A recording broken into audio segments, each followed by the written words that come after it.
Dans la nuit du 4 au 5 juin 2020, était assassiné de façon horrible. Brian Fambard, un jet-setter. Et depuis, on attend que justice soit faite. Mais la justice tourne en rond. Le 20 février dernier, toujours au palais de justice, on s'attendait au dénouement de cette affaire. Mais, las d'attendre, on a plutôt dit qu'il manquait de la lumière. Le président de la collégialité a donc pris une torche disant qu'il rédigeait le primitif. Une torche dans ce palais de justice. Un palais de justice qui, faut-il le dire, le tribunal de grande instance de Yaoundé n'a qu'une seule salle d'audience. Pour une affaire comme celle-là, qui était dans le rôle, on s'attendait donc que maintenant, on va nous donner enfin un verdict après 2 ans et 10 mois d'hésitation, d'enquête, de contre-enquête. Que non, une fois de plus, on a tourné en rond et comme je l'ai dit, c'est ce jour-là qu'on a aussi choisi la croqueuse de diamants pour aller distraire les gens à la télévision Mille Collines. Entre-temps, au niveau du palais de justice, 2 pas en avant, 1 pas en arrière, on fait la danse Bafia. Résultat des courses, pour cette audition du 29 mars 2023, l'affaire a encore été renvoyée au 26 avril 2023. Mais qu'est-ce qui ne va donc pas? Eh bien, on nous a tout simplement dit, ou plutôt on a dit à ceux qui étaient là-bas, quelques curieux, puisque tous les curieux étaient plutôt branchés sur Vision Mille Collines, que non, on renvoie ça parce qu'on a déjà écouté les 3 témoins, et puis maintenant, on était en train de regarder les images de... Les images de quoi? Ah non, les images de vidéosurveillance de la justice. Et que la prochaine audience, c'est là où le procureur de la République va faire des plaidoiries. Et après, on va demander, bien évidemment, à l'autre partie de pouvoir, à la défense, de venir maintenant expliquer ceci et cela. Bref, on va encore renvoyer, et puis on s'est débarrassé de tout le monde en disant que, bon, écoutez, il y a d'autres dossiers qui attendent, alors que c'est le seul dossier qui était dans le rôle. En fait, vous comprenez donc que la justice est en train de tourner encore en bourrique le peuple camerounais. Comment comprendre que dans cette affaire, Ivana Essomba est citée comme coactrice parce que c'est assassinat, coaction d'assassinat. C'est elle qui était tête de l'équipe, tête de liste. Mais curieusement, c'est elle qui comparait libre. Je dis bien libre. Comment comprendre que Ivana Essomba soit dehors et que ces 7 complices aient été arrêtés, jetés en prison le 10 juillet 2020 et que Amada, celui qui était en train d'accuser Ivana Essomba, soit curieusement mort, assassiné à la prison comme ça de Kondengui, sans qu'on ne puisse demander aussi l'autopsie. Ah là, personne n'a demandé l'autopsie. Il est tout simplement mort comme ça. Mais ce qui me surprend aujourd'hui, c'est qu'on est en train de me dire qu'on est en train de visionner les images de l'assassinat. Mesdames et messieurs, le 22 septembre 2022, Le procureur de la République avait demandé au juge le visionnage de ces images. Les images ont été collectées de la vidéosurveillance par la police depuis 4 juin.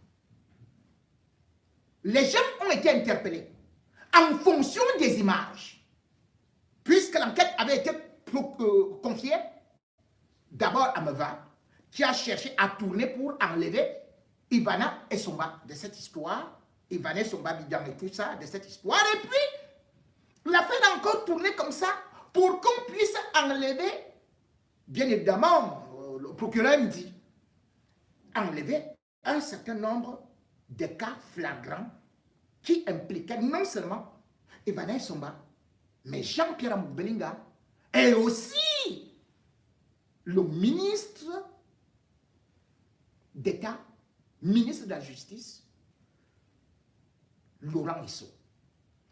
Tous ces éléments ont disparu du dossier. Maintenant, on nous dit que on est en train de visiter les images, alors que le 22, ces images qui devaient être visionnées, Laurent Issou et Am Belinga ont empêché que cela soit visionné. Qu'est-ce qu'on avait dit? On a dit non, il y a les gens, on ne peut pas montrer ces images-là. Et après, le procureur est obligé de lire son rapport. Maintenant, ils reviennent donc visiter, regarder les images d'un assassinat du 4. C'est là qu'ils disent que maintenant, on recommence à regarder ça. À quoi on servait? Les enquêtes de la police. À quoi on servit? Les enquêtes du procureur de la République. C'est maintenant qu'on revient visionner les images. Mais le procureur avait déjà fait des plaidoiries et maintenant on dit qu'il va refaire de nouvelles plaidoiries. Je dis bien qu'en septembre 2022, il y avait des plaidoiries. Il avait déjà tout dit que voilà comment ça s'est passé.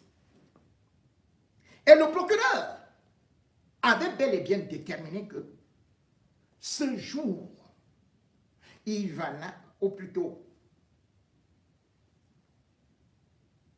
le pauvre Brian Fomba, avait été assassiné à minuit 56. On avait donc ces images. Le procureur a relaté, parce qu'on ne voulait pas projeter les images, les avocats d'Amougou Belinga qui veulent maintenant les autopsies et consorts, c'est eux qui s'étaient opposés, qui ne voulaient pas les images. Ils avaient même dit au président que nous ne voulons ni le DVD de la police, ni la clé USB. Alors que la clé USB et le DVD avaient bel et bien été consignés. C'est avec ça qu'on avait utilisé dans le dossier pour arrêter ces premiers malfrats. Comment on peut donc dire que aujourd'hui on recommence sur une affaire, mais sauf que dans la plaidoirie, ou plutôt selon les éléments du procureur de la République, même comme on n'a pas voulu que le peuple camerounais puisse voir cela, parce que prochainement encore, ils vont vous mettre ça à huis clos, pour que personne ne puisse voir exactement comment ça s'est passé. Mais le procureur a été clair que, bien évidemment, à 19h, à minuit 58, il y a eu un véhicule qui est arrivé. Parce que Brian Fomba conduisait une Toyota bleue et qu'un autre véhicule est arrivé à minuit 58 avec 2 hommes à bord et une femme. Cette femme, qui d'ailleurs s'est rassurée qu'on a déjà tué Brian Fomba, avait repris le taxi pour partir. Le procureur de la République avait déjà bel et bien dit que la police était arrivée à 1h16.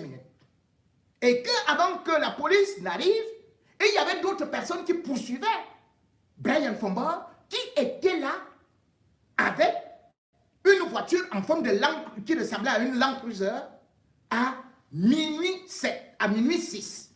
Le procureur de la République avait déjà démontré que les vigiles sont arrivés, les vigiles de Ranger Security sont arrivés dans cet endroit aux alentours et sont repartis à minuit 10. Qu'est-ce qu'on veut maintenant dire? Et le procureur de la République avait révélé quelque chose, à savoir que Brian Fomba avait été retiré de sa voiture seul. Donc, il n'y avait pas Ivana et Somba dans cette voiture. Dans la voiture de, de Brian Fomba, qu'on avait prise en poursuite. Or, rappelez-vous, lorsque Brian Fomba est assassiné, le lendemain, c'est Ivana qui va faire un direct. Ce direct où elle est bien maquillée, où elle va dire que Brian Fomba était venu la chercher à Titi Garage. Ça, c'est ce qu'elle a d'abord dit. Et après, elle a raconté que, bon, il lui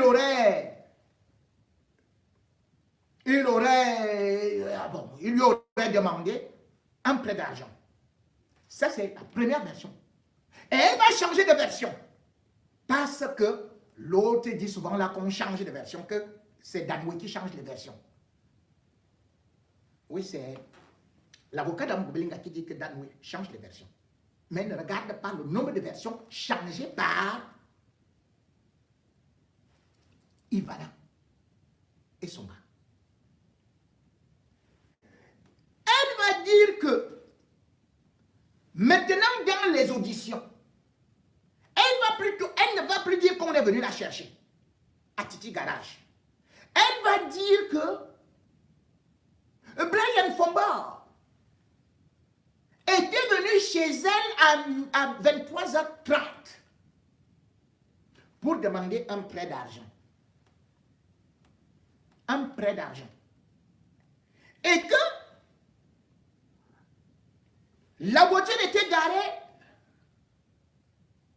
devant le chez elle. Elle est donc venue parce que Brian Fomba n'est jamais entré chez elle. Elle a même nié leur relation. Et que c'est à partir de cet instant-là que, quand elle est venue pour pouvoir causer, et hop, il y a eu deux individus qui sont venus avec la moto.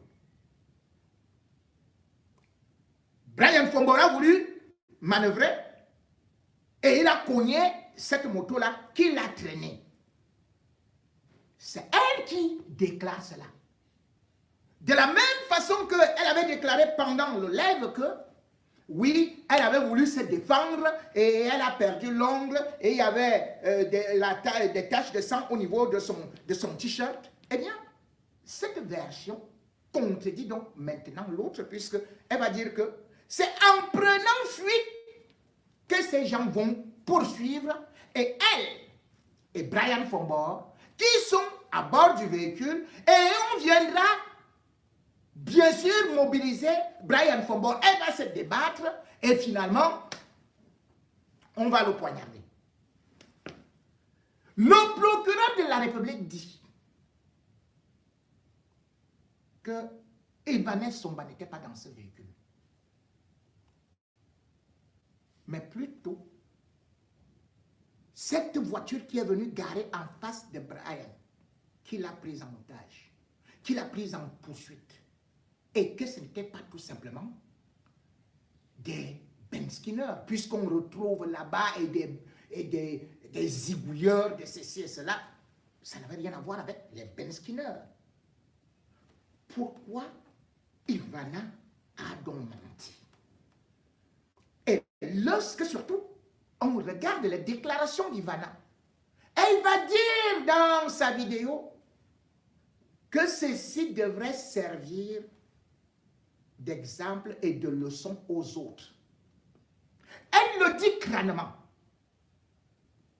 que ça devrait servir de leçon aux autres. Quand Brian Fomba vient au rendez-vous, il a appelé par non seulement Ivana, Mais il y a un témoin. C'est un grand responsable du RDPC qui est bel et bien là, un certain Luc Camon.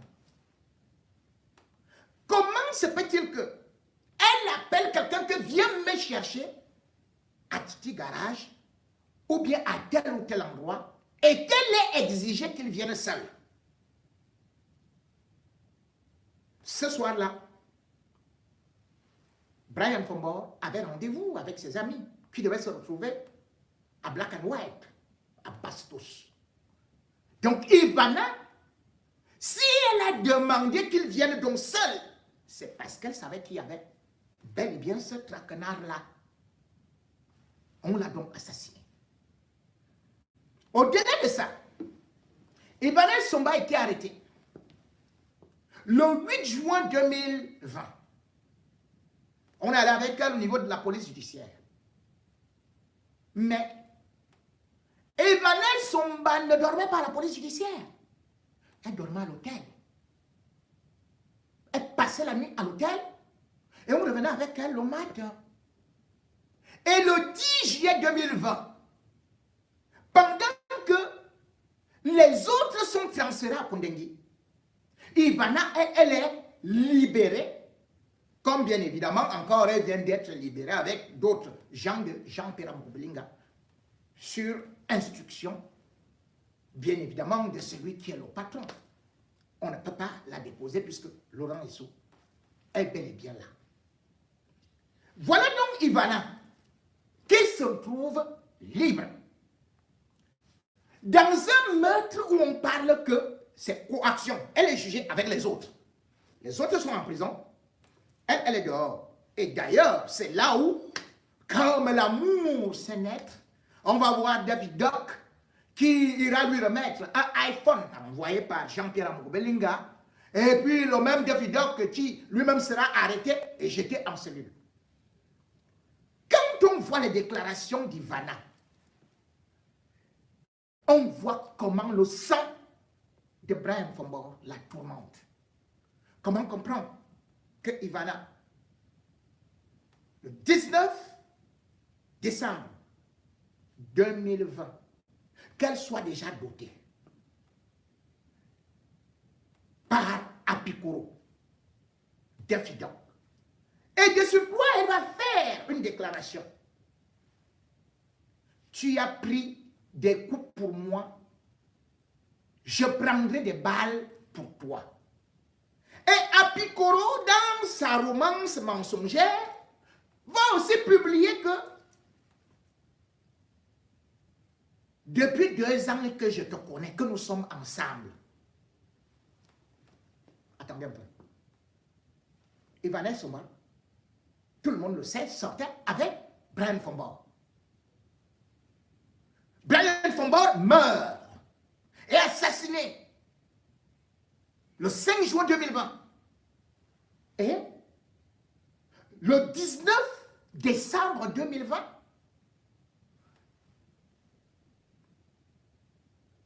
à Pikoro, Dafidak, Bidjan à gauche, Bidjan à droite, qui ressemble à un piquet qui porte la veste, déclare que lui, mangeur de bouillie, buveur de bouillie et mangeur de beignets, il dit qu'il était avec cette femme-là depuis 2 ans. Alors qu'on sait que la personne qui sortait avec Ivana, c'était bel et bien Jean-Pierre Amour-Belinga. Et Ivana faisait des partouses avec Amour-Belinga et Laurent Essou. Et c'est ça qui crée la mort. C'est ça qui fait qu'on décide de l'assassinat de Brian Fombor. D'où sort Apikoro, d'où sort Bidjan à gauche, Bidjan à droite. Un gars que même les petites filles de ceci et cela, l'autre qui sponsorisait, qui l'a sponsorisé là, n'est-ce pas qu'elle est partie ici, elle est venue ici à Paris, celle qui était à Paris là. N'est-ce pas qu'elle a fui en disant que Bidjan à gauche, Bidjan à droite, il n'y a rien. Le bâton de commandement est mort de chez mort. Il n'y a rien là-bas. Comment pouvait-il faire pour être avec une croqueuse d'or? Puis maintenant, c'est croqueuse de diamant. Celle-là, c'était une croqueuse d'or. Elle était dans ce qu'on appelle la jet set. Elle n'était que dans des milieux avec des personnalités et sortait avec Jean-Pierre Belinga. D'ailleurs, elle avait fait le coup à sa propre sœur, qui est Karine Eba, qui sortait aussi avec le même Jean-Pierre Belinga. Mais en un tour de je ne sais quoi, comme si on était au cirque, on se retrouve avec l'enfant qui va naître. En 2021, on va se retrouver avec tel autre, on va se retrouver avec tout là. Et les gens croient calmement en ça. Ce qui est impressionnant, parce que le mensonge est toujours bizarre, c'est que dans tout ça, à Pikoro, aujourd'hui, il sait pertinemment que Ivana est en train de vouloir partir. Ivana est en train de chercher comment quitter le Cameroun. C'est pour ça que la croqueuse de diamants est maintenant utilisée pour venir la remplacer. En effet, suite à cette affaire et à cette libération scandaleuse, eh bien, le passeport d'Ivana avait été retiré. Entre-temps, Ivana a voulu faire un autre passeport, bien sûr, centrafricain. Elle avait utilisé Sarki. Et dès que j'ai balancé l'information, allez, ça s'est gâté là-bas avec le passeport centrafricain. Mais elle garde en tête de pouvoir partir maintenant, cette fois-ci, encore aux États-Unis. Je vous avais dit qu'une de ses demi-sœurs est la fille du grand journaliste Eric Tchingé. Eric Tchingé, plutôt, autant pour moi. Eric Tchingé. Elle est donc en train de manœuvrer parce que on renvoie tout ça pour qu'elle ait le temps de partir, de s'enfuir. Ça fait que si elle s'enfuit, on peut la condamner derrière. Si elle ne s'enfuit pas, on va dire qu'elle n'est pas coupable. Et on a déjà commencé à acheter des gens à gauche, à droite, des petits journalistes et autres mendiants qui disent que vraiment, elle ne connaissait pas les gens là et tout et tout. Mais il a été établi que les assassins de Brian Fombor se connaissaient. Qu'ils avaient fait des réunions, qu'ils avaient organisé ce crime-là. Et pourquoi ils auraient tué Brian Fombor qui ne connaissait pas? Pourquoi? Cela veut dire qu'il y avait un commanditaire. Quand les gens nous parlent aujourd'hui de l'affaire Martinez-Soko, on dit que c'est un montage qui a été fait au niveau de la présidence de la République. On nous dit que c'est un montage qui a été fait par tel parce qu'on voulait éliminer Jean-Pierre Belinga. Mais pour Brian Fombor, vous allez dire qu'il y a eu complot de qui? Et il y a eu complot de qui? Je parlais déjà de cette histoire depuis. Parce que tout un chacun savait, avec témoignage à l'appui, ce qui était là. Ils se sont confiés à moi. Ce qui s'était passé. J'ai publié ce témoignage. Aujourd'hui, Ivana, sachant qu'elle est encerclée, on est donc en train de retarder parce qu'il fallait un passeport, un nouveau passeport. Et du coup, Ivana a réussi à obtenir, grâce à Sarah Itambi, la femme magistrate de Jean-Pierre Belinga, elle a réussi à obtenir ce qu'on appelle un passeport de service. Et il y a trois types de passeports. Le passeport ordinaire que tout le monde peut avoir, le passeport de service, le passeport diplomatique. Beaucoup de gens connaissent le passeport ordinaire et d'autres aussi connaissent le passeport diplomatique, mais il y a le passeport de service. Et ce passeport de service, justement, j'ai découvert parce que Ivana a contacté une agence de voyage pour, bien évidemment, faire son confinement. Et cette agence de voyage, qui est Travel Service Voyage, je crois que c'est à tout dit, du côté de Santa Lucia, eh bien, c'est un passeport qui a été délivré le 26 janvier 2022. Non, 23 plutôt, c'est récent. Voilà donc un passeport de service. Le passeport de service est délivré à qui? Selon la loi.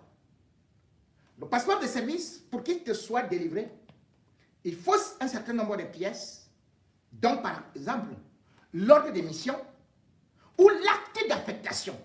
Parce que le passeport de service ne peut être délivré qu'aux gens comme les militaires, donc par exemple, ceux qui vont en mission à l'extérieur. Ça peut être aussi délivré à des hauts fonctionnaires, c'est-à-dire que des directeurs, des chefs de service, minimum, il faut être chef de service. Ça peut être délivré à ceux-là qui dirigent les entreprises étatiques ou parapubliques. Ça peut être délivré, bien évidemment, aux épouses, époux ou même enfants de ceux-là qui sont peut-être attachés militaires dans des ambassades, dans des représentations diplomatiques ou encore des hauts fonctionnaires qui sont affectés au niveau du plan régional ou du plan international, qui vont représenter le Cameroun. Le passeport de service peut être délivré sur autorisation de... C'est un acte de Paul Biya également, qui peut décider qu'à tel, on peut lui offrir un passeport de service parce qu'il va à telle mission, il va représenter le Cameroun. Voilà le passeport de service.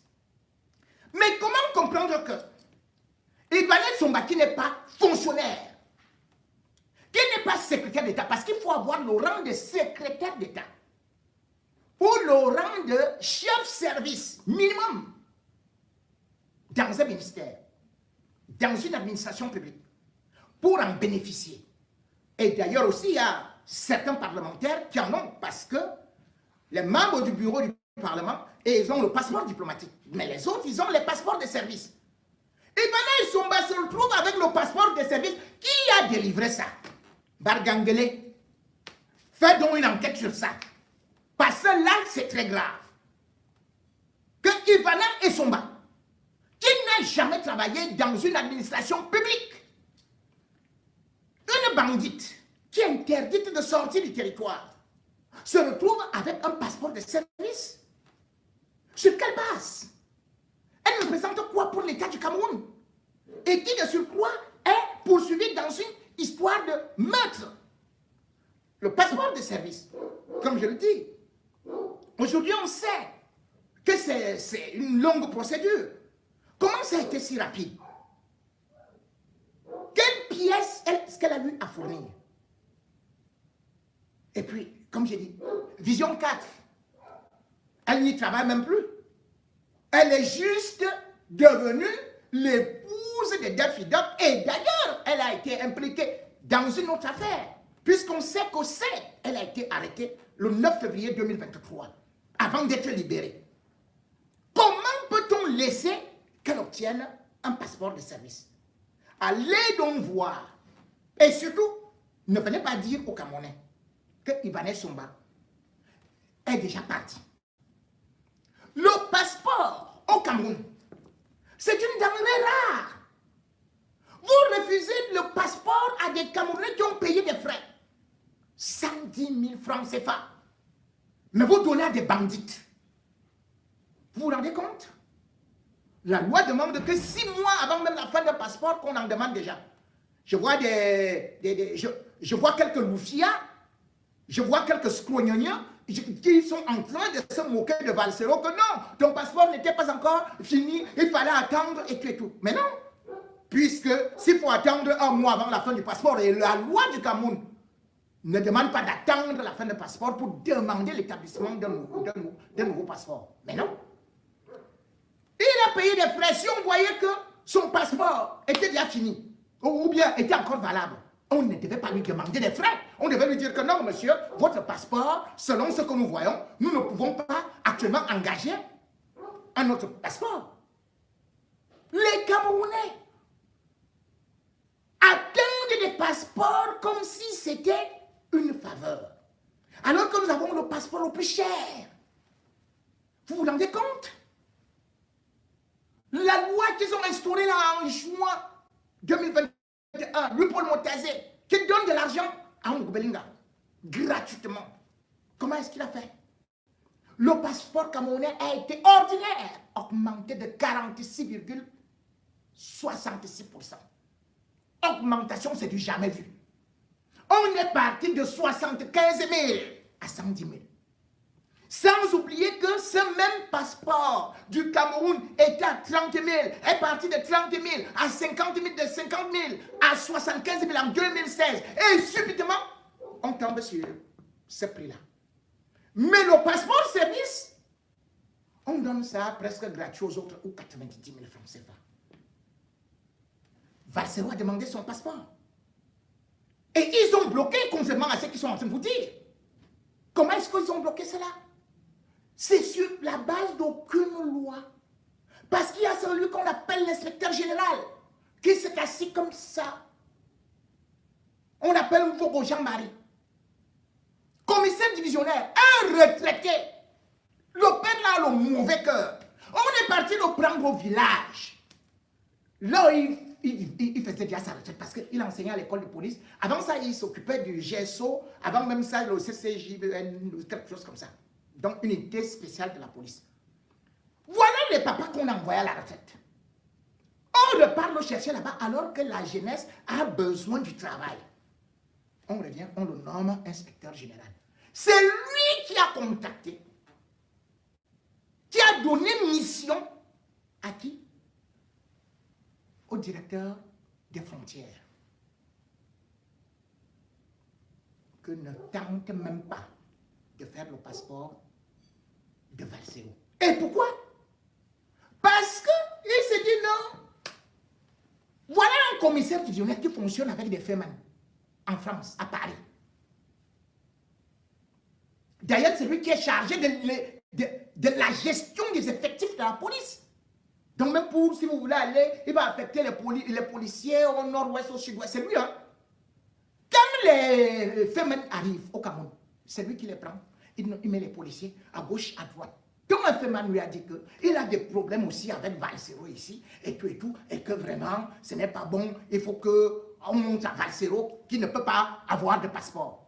Voilà comment est-ce que Mvogo Jean-Marie, de la délégation générale de la Sûreté nationale, commissaire divisionnaire retraité, rappelé au service. Il va aussi s'appuyer sur Baya, le secrétaire général, pour bloquer le passeport d'un Camerounais. Et c'est comme ça qu'ils font. Donc ce n'est même pas qu'il est en train de défendre les États, un problème de l'État. C'est que, comme ils reçoivent de l'argent des femmes, de tout, quand vous voyez ces commissaires-là, vous voyez les grands bandits, ils sont avec eux. Ils sont avec eux, ils les protègent. C'est pour ça que le passeport de Valsero ne peut pas sortir. C'est une affaire qui n'a rien à voir même avec Mbarga. Puis quand ça arrive au bureau de Mbarga, comment est-ce que ça se passe? C'est-à-dire que c'est le tampon, le cachet, la signature de Mbarga sont déjà dans la machine. On les scanne tout simplement. Après, on met ça dans les valises.